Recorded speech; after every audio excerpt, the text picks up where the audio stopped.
बिस्मिल्लाहिर्रहमानिर्रहीम। Programming fundamentals का part 28 को देखेंगे आज हम। इस पार्ट में जो टॉपिक आज हम पढ़ेंगे उसको कहते हैं मैक्रोज। मैक्रोज असल में कांस्टेंट वैल्यू होती है और ये किसी भी डेटा टाइप की हो सकती है। ठीक है, कांस्टेंट वैल्यू होना और किसी भी डेटा टाइप के होने का मतलब थोड़ा सा समझ में नहीं आया होगा। इसको मैं थोड़ा सा हमने पहले पढ़े थे वेरिएबल्स। उन वेरिएबल्स में हम लोग कोई ना कोई वैल्यू रख रहे होते थे। ठीक है, और उस वेरिएबल को फिर हम हर वक्त यूज कर रहे होते थे। ठीक है, तो आप लोग इस तरह से समझ लें कि मैक्रोज भी उन वेरिएबल्स की तरह ही होते हैं, लेकिन इनका फायदा ये होता है कि ये एक तो सिर्फ ऐसा नहीं है कि सिर्फ वैल्यू ही स्टोर करें। ठीक है, ये अपने अंदर एक एक्सप्रेशन को भी स्टोर कर सकते हैं। सही है। और दूसरा फायदा इनका ये होता है कि ये प्री प्रोसेस्ड होते हैं। प्री प्रोसेस्ड का क्या मतलब कि ये जिस टाइम कंपाइलर ने प्रोग्राम को चलाना शुरू किया, इसको पढ़ा, तो अगर हमने इस किसी भी मैक्रो में एक पूरी एक्सप्रेशन सेव कर दी है, तो वो पूरी एक्सप्रेशन एक दफा प्रोसेस होके सेव हो जाएगी। हर बार वो एक्सप्रेशन चलेगी नहीं। ठीक है, मिसाल के तौर पर मैं a+b सेव कर देता हूँ मैक्रो में किसी। ठीक है, और उस मैक्रो में हम a और b कोई वैल्यू जब भेजेंगे तो वो प्लस होगा। तो अगर हम नॉर्मली अगर a+b को सॉल्व कर रहे होते हैं प्रोग्राम में, तो क्या होता है कि हर बार वो कंपाइलर आता है और उसको प्रोसेस करता है, मतलब प्लस करता है, प्लस का ऑपरेशन चलाता है और फिर जो रिजल्ट आता है उसको आउटपुट पे देता। लेकिन अगर वही चीज़ हम मैक्रो में रख देंगे तो उससे फायदा क्या होगा? उससे फायदा ये होगा कि वो अ, हर बार उसको प्रोसेस नहीं अप्लाई करना पड़ेगा, मतलब प्लस नहीं करना पड़ेगा। बस उसको पता है कि ये जो मैक्रो है इसमें प्लस हो रहा है, मतलब प्लस के ऑपरेशन को उसने पहले ही परफॉर्म करा हुआ है। बस जो वैल्यूज हैं उनको उनका वो रिजल्ट दे रहा होगा। तो इससे मैक्रो से जो है ना हमारा कोड फास्ट हो जाता है। इसको अगर हम सिंटेक्स के तौर पे देखें तो इसको हम लिखते हैं कि पहले हमें हैश डिफाइन लिखना पड़ता है। जैसे वेरिएबल में हम पहले डेटा टाइप लिखते थे, यहाँ पे डेटा टाइप नहीं आती क्योंकि इसकी कोई भी डेटा टाइप हो सकती है। तो हम इसको हमेशा मैक्रो जब भी बनाना हो हम लोग हैश डिफाइन लिखेंगे शुरू में, बिल्कुल सेम इसी सिंटेक्स में हैश डिफाइन। उसके बाद स्पेस देंगे, फिर उसके बाद जब जो भी हमें मैक्रो का टेम्पलेट लिखना है, जो भी मैक्रो का नाम समझना है लिखना है, वो यहाँ लिखेंगे। और उसके बाद स्पेस देके मैक्रो की जो भी एक्सप्रेशन है, हमें उस मैक्रो में जो एक्सप्रेशन सेव करानी है हम वो लिख देंगे। हम मैक्रो में वैल्यू भी सेव करवा सकते हैं और एक्सप्रेशन भी सेव करवा सकते हैं। ठीक है, लेकिन वैल्यू से अगर हम करके यूज कर रहे होंगे तो आप लोगों को इसका फायदा नजर नहीं आएगा, इसलिए हम यहाँ पे एक्सप्रेशन के तौर पे ही देखेंगे कि एक्सप्रेशन एक्सप्रेशन कैसे सेव हो सकती है मैक्रो में। ठीक है, अच्छा, आगे चलते हैं। इसकी एग्जाम्पल के तौर पे अगर हम देखें तो यहाँ पे एग्जाम्पल तो वैल्यू की दी हुई है कि हमें अगर एक हाइट का मैक्रो बनाना है, हाइट जिसका मैक्रो का नाम होगा हाइट, उसमें वैल्यू क्या सेव करा देंगे 10। तो हम लोग वेरिएबल भी जब बनाते थे तो इस तरह ही करते थे, उसकी डेटा टाइप लिखते थे, यहाँ पे डेटा टाइप की जगह हैश डिफाइन लिख देंगे। फिर जो मैक्रो का नाम है वो लिखेंगे जैसे हाइट, और उसमें जो वैल्यूज या एक्सप्रेशन सेव करानी है वो लिख देंगे। तो यहाँ पे हम वैल्यू सेव करा रहे हैं तो इस हाइट में 10 सेव हो जाएगा। इसी की और बेहतर मिसाल के अगर हम जो असल एग्जाम्पल है, जैसे मैंने अभी आप लोगों को प्लस माइनस की एग्जाम्पल भी दी, तो उसकी सबसे बेहतर एग्जांपल ये है कि हम ऐसा कोई मैक्रो हो जिसमें आर्ग्यूमेंट भी आए। मतलब क्या कि आप लोग एक तरह से समझे फंक्शन वाला काम। फंक्शन में ऐसे ही होता है ना कि आर्ग्यूमेंट आता है और फिर उस आर्ग्यूमेंट पे जो ऑपरेशन परफॉर्म होता है वो फंक्शन ऑपरेशन परफॉर्म करता है और फिर हमें उसका रिजल्ट रिटर्न करता है। ऐसे ही है। तो अगर हम वही पूरा फंक्शन का जो काम है समझ लें वो मैक्रो में सेव कर दें, तो फिर हम इसके असल इसके फायदे को समझ सकेंगे। क्योंकि फंक्शन देखिए, एक लाइन का अगर कोई फंक्शन हो, ऐसा नहीं है बहुत लंबा फंक्शन नहीं हो सकता, सिर्फ एक लाइन का अगर कोई फंक्शन हमें बनाना है तो उसको हम मैक्रो में अगर रख देंगे तो हमारी प्रोसेसिंग स्पीड बहुत बढ़ जाएगी। वो कैसे? मान ले कि हमने एक फंक्शन बनाया, जो हम इसमें एग्जाम्पल भी देख रहे हैं, पहले एग्जाम्पल देखते हैं उसी के हवाले से बात करता हूँ। ये हमने एक मैक्रो बना लिया। मैक्रो क्या है? एरिया के नाम से मैक्रो है। उसमें आर्ग्यूमेंट क्या आ रहा है? ब्रैकेट में देखें, आर्ग्यूमेंट आ रहा है एक्स। और उस मैक्रो पे जो एक्सप्रेशन हमने सेव कराई वो क्या सेव कराई? 3.142 multiplied by x multiplied by x. Area का फॉर्मूला होता है 3 पाई आर स्क्वायर। ठीक है, सर्किल के एरिया का फॉर्मूला होता है पाई आर स्क्वायर।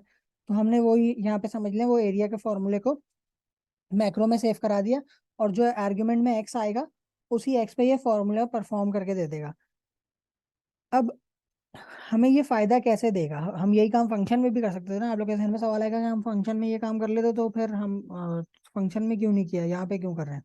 देखिए फायदा इसका जब होगा कि अगर हम मान लेते हैं हमने एक कोड लिखा और उसमें हमें 100 दफा एरिया कैलकुलेट करना है, ठीक है, हमें 100 दफा एरिया कैलकुलेट करना है। तो अभी तक हमने यही सीखा था, जो भी काम हमें एक से ज्यादा दफा करना है उसको हम बेहतर ये है कि एक फंक्शन में रखें और उस फंक्शन को कॉल करा लिया करें जितनी बार भी हमें कॉल कराना है, ठीक है।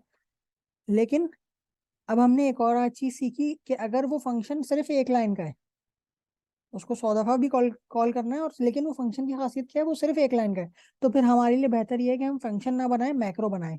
क्यों? क्योंकि जब हम मैक्रो बनाते हैं, जैसे मैंने ये एक लाइन का मैक्रो बनाया, तो यहाँ पे जिस लाइन में ये हैश डिफाइन एरिया ब्रैकेट और ये पूरा लिखा हुआ है, बस ये यहाँ पे ये ऑपरेशन परफॉर्म हो गया, मतलब ये प्रोसेस हो गया, ठीक है, प्रोसेसर में जाके ये सेव हो गया। अब जब भी हम इस एरिया को कॉल करेंगे तो असल में ये प्रोसेस नहीं होगा, ये ऑपरेशन प्रोसेस नहीं होगा, सिर्फ ये वैल्यू रखेगा और आंसर दे देगा, ठीक है। लेकिन अगर यही काम हमने फंक्शन में किया होता तो क्या होता, हर बार फंक्शन कॉल होता, उसको पूरा प्रोसेस करता प्रोसेसर, और फिर उसमें वैल्यू रखता, उसके बाद उसका रिजल्ट देता। तो ये फायदा होता है असल में मैक्रो का, ठीक है। तो यहाँ पे वही बताया हुआ है कि हमें कब और कहाँ यूज करना चाहिए मैक्रो। जैसे मैंने अभी बहुत अच्छी से एग्जांपल भी दिया आप लोग को कि जहाँ पे हमें कोई काम करना हो एक लाइन का और उसको बहुत दफा करना हो, तो उसको हम फंक्शन की जगह मैक्रो में स्टोर करा लेंगे, और उस मैक्रो को हम बार बार कॉल करा रहे होंगे और इससे हमारा कोड बहुत फास्ट हो जाएगा, ठीक है। अच्छा यही वैसे इसकी एग्जांपल, एक लाइन की एग्जांपल तो इस तरह हो सकती है कि हमें एक काम अगर कराना है, एक लाइन का है, तो वो आमतौर पर हम एक लाइन का काम फंक्शन में लिखते नहीं है, लेकिन लिख सकते हैं ना। तो उस हिसाब से अगर कोई सिर्फ स्टेटमेंट है, वो भी अगर 100 दफा एक स्टेटमेंट चलानी है, तो उसके लिए भी हम क्या कर रहे होंगे, उसको मैं एक ही सेम स्टेटमेंट है ना, कुछ भी चेंज नहीं हो रहा उसमें, वेरिएबल भी चेंज नहीं हो रहा अगर, तो हमारे लिए बेहतर ये है कि हम उसे मैक्रो में रख लें और उसे बार बार कॉल करा लिया करें। वो प्री प्रोसेस्ड होता है तो हमारी प्रोसेसिंग स्पीड बच जाती है, प्रोसेसिंग टाइम बच जाता है, सॉरी। इसको हम थोड़ा सा प्रैक्टिकली भी देख लेते हैं।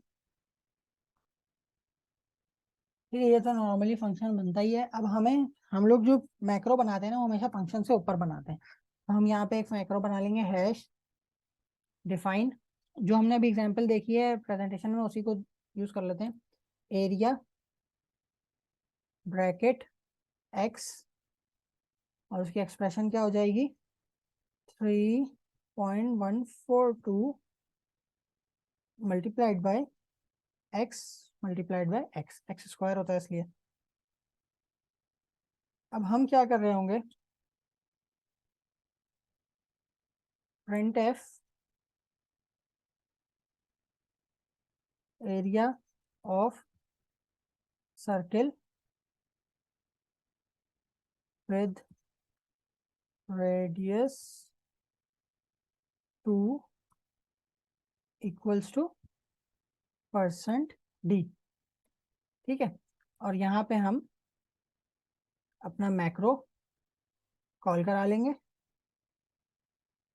और उसमें वेरिएबल में हम क्या भेज देंगे, रेडियस जो है 2, और फिर हम इसको चला के देख लेंगे।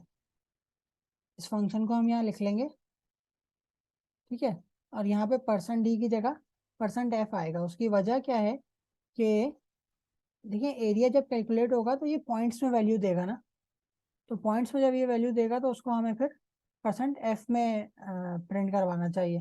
तो इस वजह से अब हम देखेंगे इसका अगर आंसर, तो अब हमें ये सही आंसर दे रहा है। इसने क्या किया, कैलकुलेट किया, 2 को भेजा यहाँ पे, 3.142 मल्टीप्लाइड बाय 2 मल्टीप्लाइड बाय 2, मतलब 4 मल्टीप्लाइड बाय 3.142, उसका जो आंसर आया उसने यहाँ प्रिंट करवा दिया, 12.568000, ठीक है।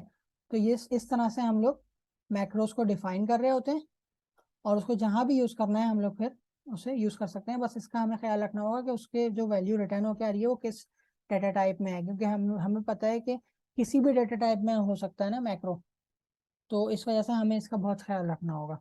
अब जैसे यहाँ पे फ्लोट में आ रही है वैल्यू, तो फिर हमें %f लिखना था, तो इसकी यहाँ पे वैल्यू अब सही आ गई। ठीक है, तो उम्मीद है ये समझ में आया।